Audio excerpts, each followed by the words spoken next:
പ്രധാനമന്ത്രി നരേന്ദ്രമോദി ഇന്ന് രാജസ്ഥാനിൽ 26,000 കോടിയുടെ വികസന പദ്ധതികൾക്കാണ് ഇന്ന് തുടക്കം കുറിക്കുക. രാജസ്ഥാനിൽ ഒപ്പം ബിക്കാനീറിലെ എയർഫോഴ്സ് സ്റ്റേഷൻ പ്രധാനമന്ത്രി സന്ദർശിക്കും എന്നറിയുന്നു. ദേശ്നോക്കിലെ കർണി മാതാ ക്ഷേത്രത്തിൽ അദ്ദേഹം ദർശനം നടത്തും.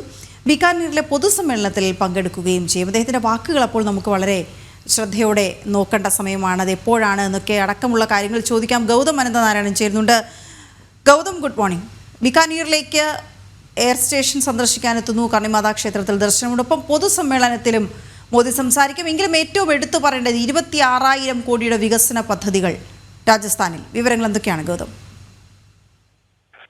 വീണ, ഗുഡ് മോർണിംഗ്. ഇന്നിപ്പോൾ പ്രധാനമന്ത്രി നരേന്ദ്രമോദി രാജസ്ഥാനിലേക്ക് പോവുകയാണ്. അദ്ദേഹം ഏതാണ്ട് വിവിധ പരിപാടികളിൽ പങ്കെടുക്കുന്നതിനോടൊപ്പം 26,000 കോടിയുടെ പദ്ധതികൾ, അത് റോഡ് വികസനം, അതോടൊപ്പം തന്നെ ആശുപത്രികൾ, ഒപ്പം ജലവൈദ്യുത പദ്ധതി, അങ്ങനെ വിവിധ പദ്ധതികളുടെ ഉദ്ഘാടന കർമ്മമാണ് പ്രധാനമന്ത്രി നരേന്ദ്രമോദി ഇന്നിപ്പോൾ രാജസ്ഥാനിൽ നിർവഹിക്കാൻ പോകുന്നത്. ബിക്കാനീറിൽ അദ്ദേഹം ഒരു പൊതുപരിപാടിയിൽ സംസാരിക്കുന്നുണ്ട്.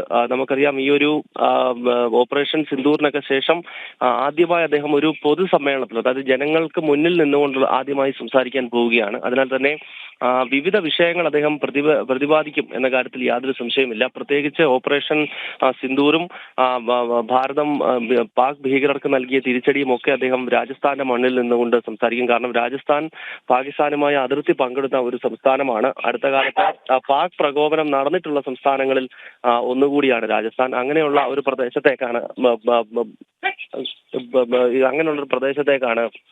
ഈ പ്രധാനമന്ത്രി നരേന്ദ്രമോദി ഇന്നിപ്പോൾ പോകുന്നത്. ഏതായാലും അദ്ദേഹം എന്തൊക്കെ കാര്യങ്ങൾ സംസാരിക്കുമെന്നതാണ് ഏറെ ശ്രദ്ധേയമാകുന്നത്. അപ്പോൾ കർണി മാതാ ക്ഷേത്രം രാജസ്ഥാന്റെ വളരെ പ്രശസ്തമായ ഒരു ദേവീ ക്ഷേത്രമാണ്. ആ ക്ഷേത്രത്തിൽ ദർശനം നടത്തുകയും അവിടെ പ്രത്യേക ആരതി നടത്താനും പ്രധാനമന്ത്രി നരേന്ദ്രമോദി ഇന്ന് അവിടേക്ക് എത്തുന്നുണ്ട്. വീണ, ഓക്കെ, ശരി ഗൗതം.